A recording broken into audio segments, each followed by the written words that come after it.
one of the greatest personalities in our ummah. He has a title, Muhtasib al-Ulama, the regulator of the scholars.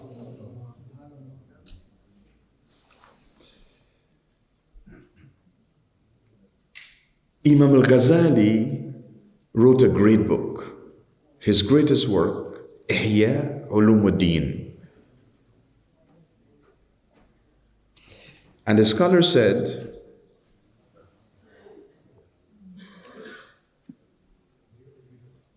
the Ihya is like a mirror for the believer.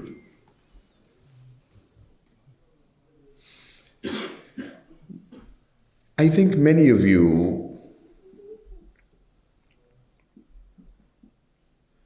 I'm not sure about the brothers, but the sisters who are here, they have some sisters here too, right? The sisters, before you left your home tonight, one of the last things you did was to look into the mirror. The brothers also? Mufti Wajid said the brothers too. One of the last things you did before leaving the home, in fact, many homes, they have a mirror by the door for that purpose. Last thing you do before you leave, look in the mirror to make sure you look presentable, that you're going out there. People are going to see you. You want to make sure you look presentable. The Ihya is the mirror for the Ummah. You want to know how you are, where you are, what you are? Compare yourself with the Ihya. The Ihya of Imam al-Ghazali. Now, Shaykh Ahmad Zarruq radiallahu anhu is the regulator of the scholars. For the scholars, if they want to know their maqam, they look to the writings and teachings of Shaykh Ahmad Zarruq. Yes. That's who he is. This regulator of the scholars. Putting things in its place. And so tonight, I want to say something about him, but I want to spend some time to share with you some of the gems from his teachings that you can take them with you and live them in your life.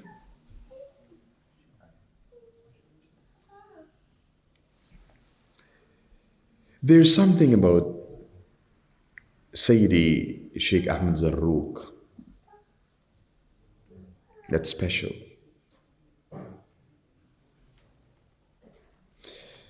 There's some writers, scholars, they would write their book. And as a teacher, you study that. And then you summarize that chapter that they wrote. Like a page, you summarize in a few lines. So you can teach others. There's something about Sayyidi Sheikh Ahmad Zarruq, his writing, his knowledge. You go to his writing, and instead of summarizing a page in a few lines, you have to write a page from a few lines that he has written. There's a difference. This is receiving the blessings from the Prophet sallallahu alaihi wasallam. The Prophet alaihi wasallam was like this. He mentions it himself. Utitu jawami'ul kalim. I've been given this special quality. that a few words mean so much. So for us now, we read a hadith of the Prophet ﷺ, one line, two lines, then we write a volume about it because of the meaning contained therein. خَيْرُ الْكَلَامِ مَا قَلَّ وَدَلَّ. The best of words and the best of speech is what is concise, but it means so much. A few words that mean so much. Sayyidi Sheikh Ahmad Zarruq radiallahu anhu was like this. It is not without reason that scholars describe him as one of the most outstanding personalities in our history.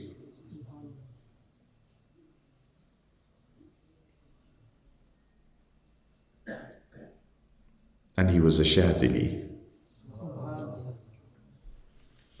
For those of you who are not Shadili,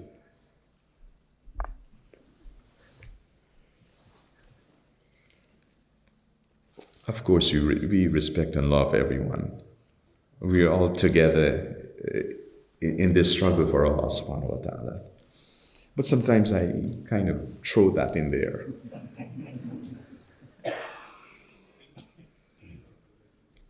Sheikh Ahmad Zarruq is a special personality for me personally.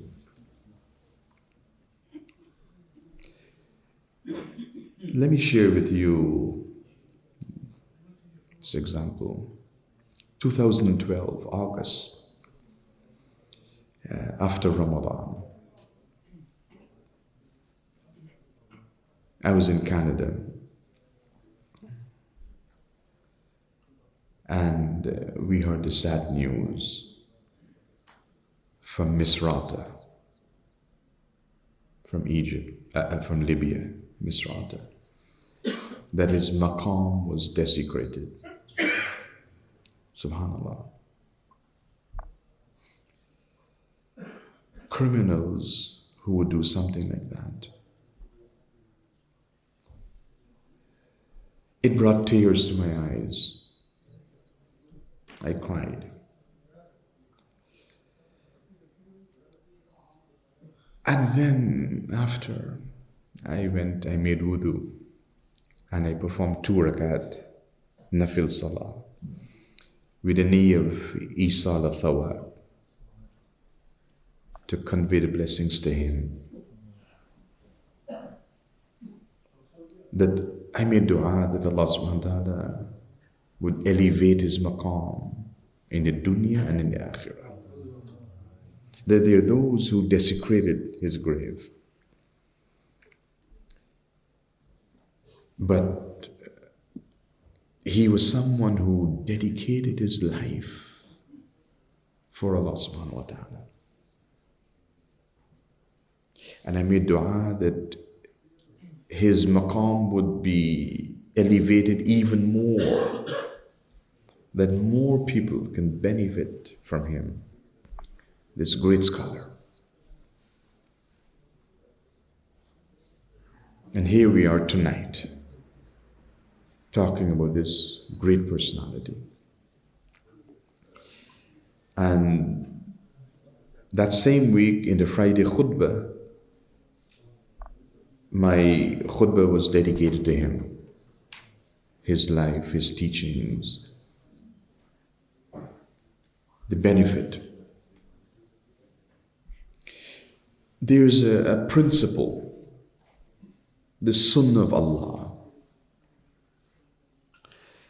Anyone who humbles themselves for Allah subhanahu wa ta'ala, Allah elevates them.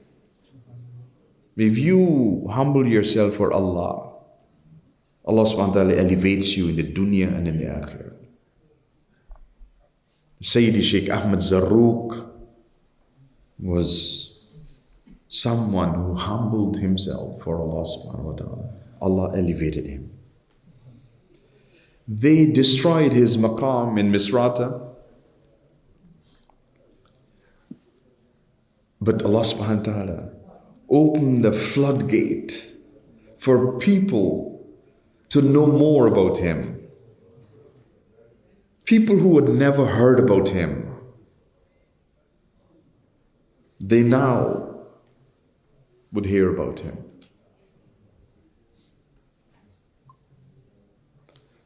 Scholars and imams who never mentioned Him before, after this incident, they start talking about Him in their khutbahs and their speeches and so on.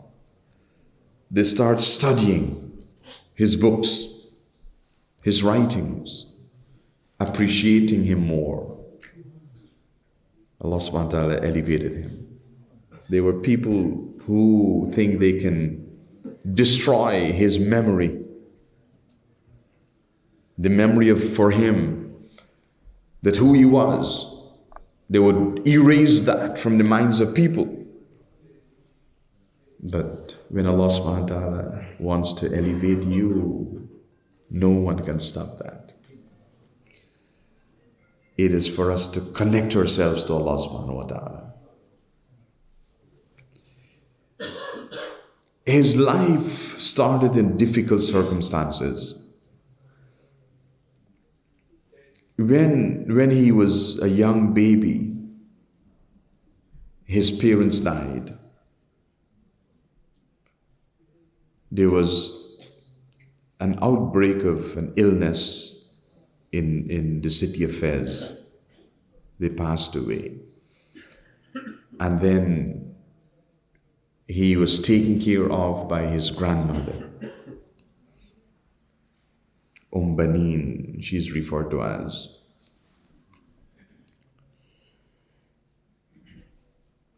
And he said many wonderful things about her. I want to share some of that with you tonight. But he was from Fez, Madinatul Awliya, the city of Awliya.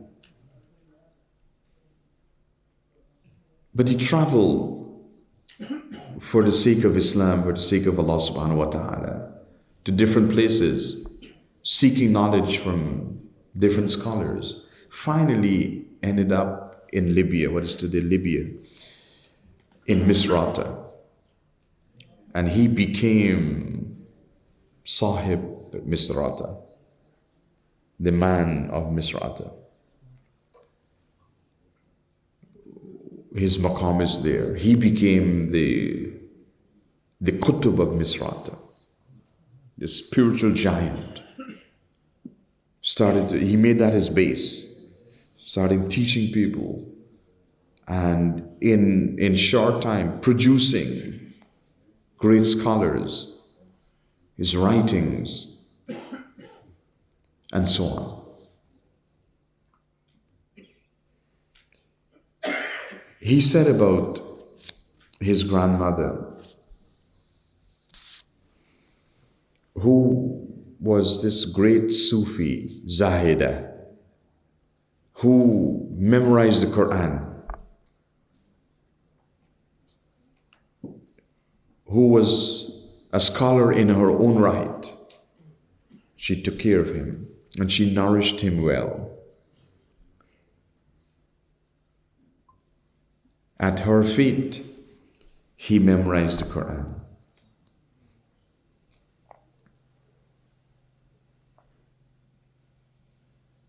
So he went through that pain of losing his parents,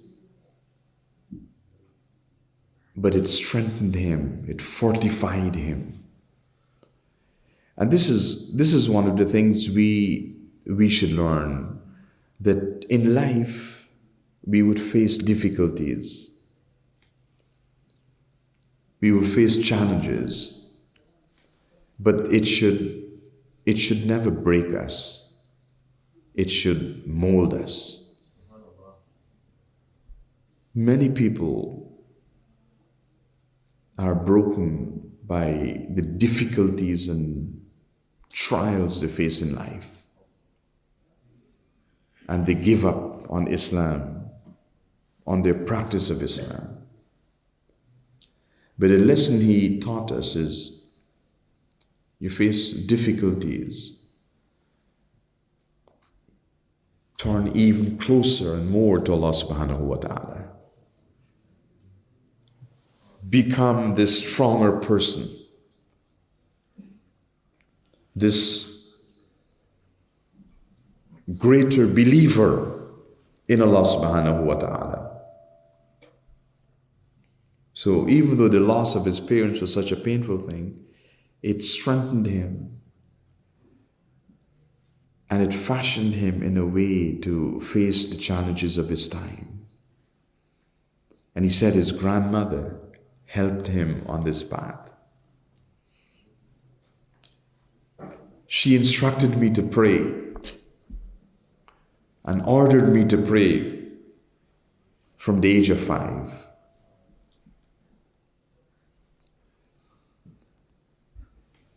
And for us, be mindful of how we nourish our children. Strive to bring them closer to Allah.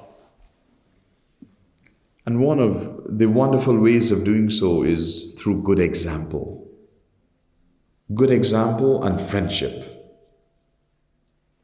In our times, as a parent, befriend your children. Let them be your friends.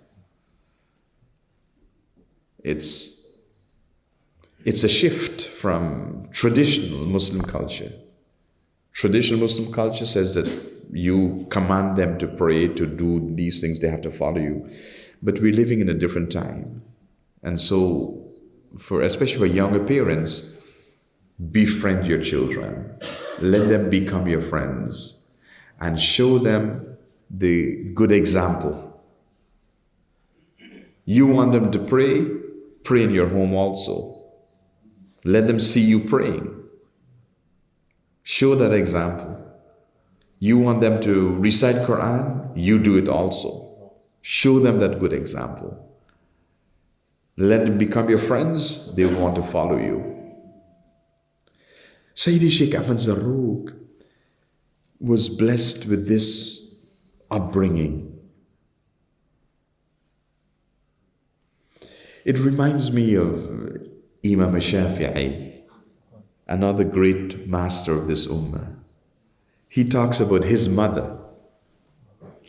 And he also did not have a father. His father died when he was very young. His mother took care of him. And his mother, he mentions this, he said his mother would dress him with the best clothes that she can afford as a single mother and take him to the circles of knowledge, to sit down at the feet of the great scholars of his time. This is his upbringing, Imam Shafi'i. And he became this great Imam.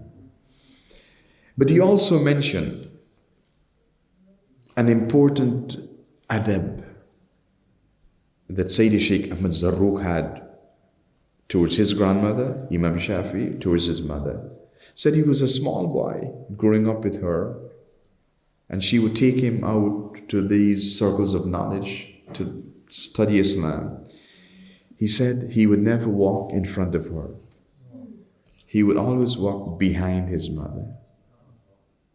Then he became a great scholar, mastering the knowledge of the Sheikh that he would attend halakas on different Sheikhs, becoming more knowledgeable than them, and become such a well-known scholar. Everyone looks up to him with respect in society. Even then, he would never walk in front of his mother, always behind her. His adab to his mother. Sayyidi Sheikh Ahmad Zarruq had this immaculate adab towards his grandmother. She was the only mother and father he knew because his parents had died. and the great adab he had with his grandmother. And I want to tell you tonight that we should strive to maintain immaculate adab with our parents.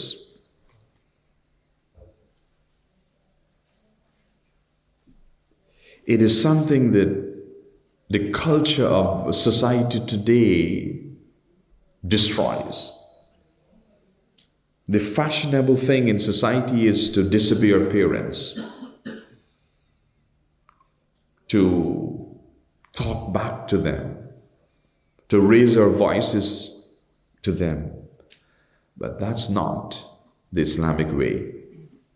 So even though it is popular in society to behave like that, you as a Muslim must be mindful of how you treat your parents. Sayyidi Shaykh Ahmad Zarruq was a great exemplar of this. When he was young, growing up, yes. But even after he became a great scholar, the great Imam of his time, he would behave towards his grandmother in this way, with immaculate adab. I want us to take home these lessons. So be mindful of your adab to your parents, how you treat them. It is not acceptable to disobey them. Uquq al-walidain is from the kaba'ir. Disobedience of parents is from the major sins in Islam. Strive to make your parents happy with you. The Prophet ﷺ says, Rida Allahi bi rida al-walidain wa sakhatullahi bi sakhatil walidain. The pleasure of Allah is connected to the pleasure of your parents. And the anger of Allah is connected to the anger of your parents. If your parents are pleased with you, Allah is pleased with you. If your parents are angry with you, Allah is angry with you. I want us to take this lesson with us tonight and live it. Remember Sayyidi Shaykh Ahmad Zarruq, how he was to his grandmother, this immaculate adab, how he treated her with this great respect. Treat your parents in this way.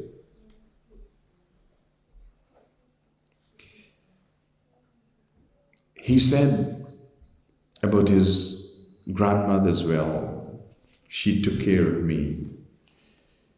She instructed me in the memorization of Qur'an. He memorized the Qur'an at her feet. He said that she took him to different scholars to study with them. And he spent that time studying Islam. Became a great scholar himself. He started to teach others. One of the greatest gift you can have is to pursue knowledge of Islam. And no matter what you're doing in your life, you have your jobs, you have other responsibilities, but you should include in your daily routine some time for you to study something about Islam. We must all be students of knowledge. Knowledge of Islam elevates you. And your knowledge of Islam helps you to become a better Muslim. This ummah is an ummah of knowledge. We produced some of the greatest intellectual minds in all of human history. Sayyidi Shaykh Ahmad Zarruq is one example of that.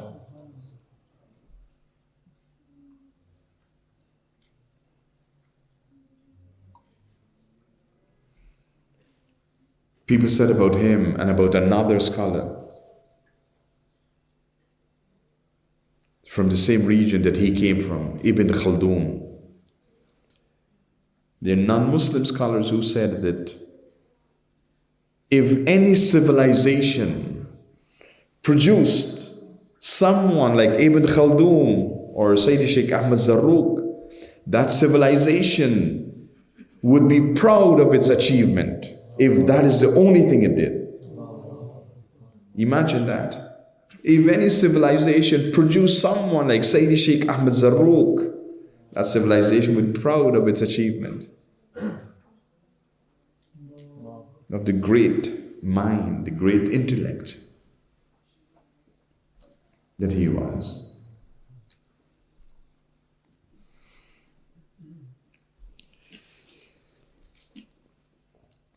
He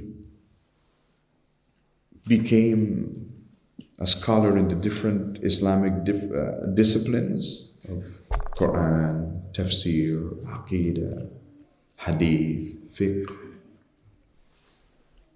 But the area that he excelled in most was tasawwuf. He wrote much in this field of tasawwuf,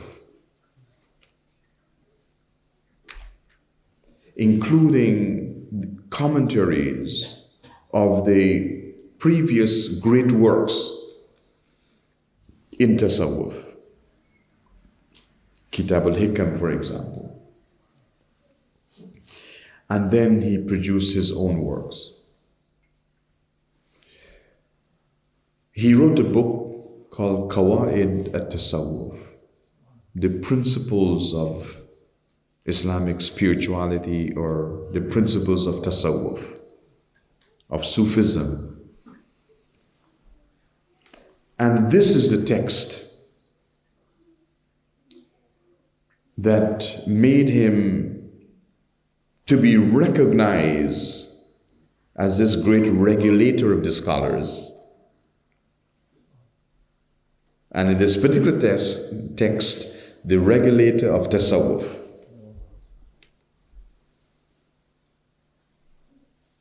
And today, we are in dire need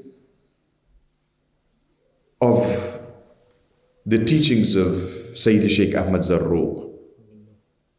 So one of the principles he mentioned in Qawaid al-Tasawwuf, he said, if anyone comes to you in the name of Tasawwuf or Sufism, bringing to you something which is not in conformity with Qur'an and Sunnah, then throw it against the wall. Don't accept it. Our tasawwuf is based on Qur'an and Sunnah.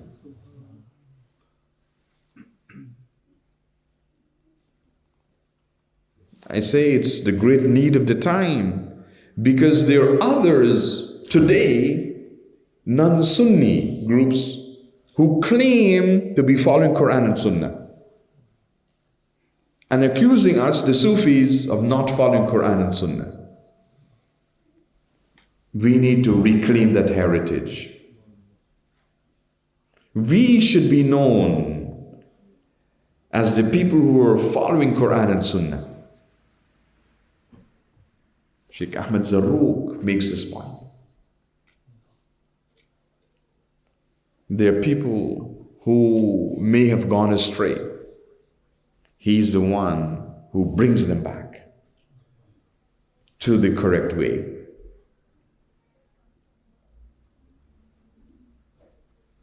Establishing the principles of this spiritual path.